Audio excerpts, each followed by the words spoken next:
નમસ્કાર દોસ્તો. ભોળો કાતિયાળ સનાળી ગામનો કાઠી હતો.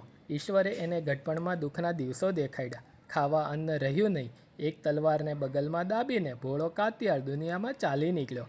ચાલતા ચાલતા ગીરની અંદર ડુંગરે મઢેલા ચાચઈ નામે ગામમાં આવી પહોંચ્યો. ચાચઈમાં આપો માણસિયા વાળો રાજ કરતા હતા. ડેલી ઉપર દરબાર બેઠેલા છે. એકબીજાએ રામ રામ કર્યા. દરબારે નામટામ પૂછ્યા. કાતિયાળે પોતાની કથા કહી સંભળાવી. આમ ક્યાં સુધી આપા? દરબારે સવાલ પૂછ્યો. શેર બાજરી મળે ત્યાં સુધી, કાઠીએ ઉત્તર વાળ્યો. ત્યારે અહીં રહેશો? ભલે. શું કામ કરશો? તમે કહેશો તે. બહુ સારું, આપણી ભેંસો ચારો અને મોજ કરો. બીજા દિવસથી ભોળો કાતિયાળ ભેંસો ચારવા લાગ્યો. પાછલી રાતે ઉઠીને પહર ચારવા જાય, સવારે આવી શિરામણ કરે, વળી પાછા ઢોર છોડે.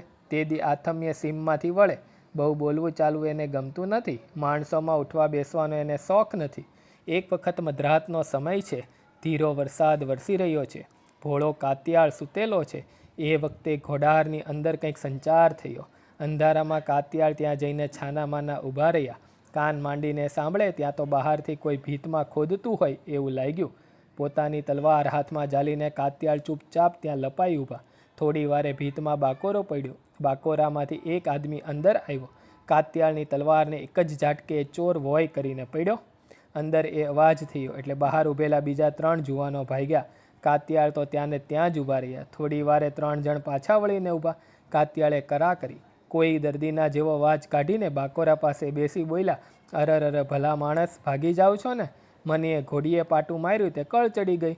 એક જણ તો અંદર આવો. ચોરો સમજ્યા કે એ અવાજ તો ઘોડીની પાટુંનો થયેલો, એટલે બીજો આદમી અંદર દાખલ થયો. એને પણ કાતિયાળની તરવારે એક ઘાય જ પૂરો કર્યો. પછી તો બહાર ઊભેલા 2 જણા ભાગ્યા. કાતિયાળ બહાર નીકળ્યા. બેવ ભાગનારની પાછળ દોટ મૂકી. એકને પૂરો કર્યો. બીજો હાથમાં આવ્યો નહીં એટલે તલવારની પીછીથી પકડીને કાતિયાળે છૂટો ઘા કર્યો. એ ઘા ચોથા ચોરની કેડમાં આવ્યો અને એ પણ જમીન દોસ્ત થયો. ચારેયના મડદા ઉપાડીને કાતિયાળે તબેલામાં ઢગલો કર્યો.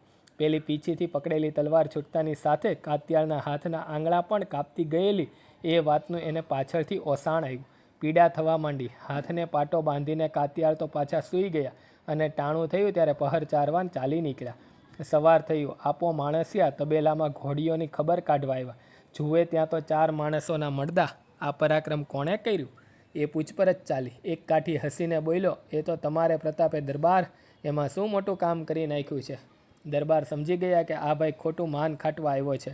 મર્મમાં દરબાર બોલ્યા, અરો એમ? આ તમારા પરાક્રમ છે? કાઠી બોલ્યા, અરે દરબાર, એમાં કૂતરા મારવામાં તે મેં શું મોટું પરાક્રમ કરી નાખ્યું? દરબાર કહે, વાહ વાહ, સાબાશ, ભારે કામ કર્યું. સવારમાં ભોળો કાતિયાળ પહર ચારીને પાછા વળ્યા. દેગડી લઈને ભેંસ દોવા બેઠા, પણ એક હાથમાં તો ઈજા હતી એટલે એક જ હાથે દોવા માંડ્યા. તરત જ ત્યાં દરબાર વાળાની નજર ગઈ. હાથમાં પાટો જોયો. દરબારે પૂછ્યું, કેમ એક હાથે ભેંસ દોવો છો? આંગળીએ આ શું થયું છે ભોળો કાતિયાળ? કાંઈ નહીં બાપુ, જરાક તલવારની પીછી વાગી છે. કેમ કરતા વાગી? કાતિયાળે બધી વાત કરી. દરબાર દંગ થઈ ગયા. પેલા શિખા કાઠીને દરબારે પૂછ્યું, કેમ ભાઈ, કોણે આ 4 જણાને માર્યા? તમે તો બહુ બડાઈ ખાટતા હતા ને? નિર્લજ્જ કાઠીએ જવાબ દીધો, અરે બાપુ, 4 માણસોના ખૂન માથે લેવા એ ક્યાં સહેલું છે? બીજા કોઈની હિંમત ચાલી હતી કે? આખો ડાયરો હસી પડ્યો. દરબારે ટોણો માર્યો. એમ કે કાઠીભાઈ ભાગે તોય ભડનો દીકરો કે?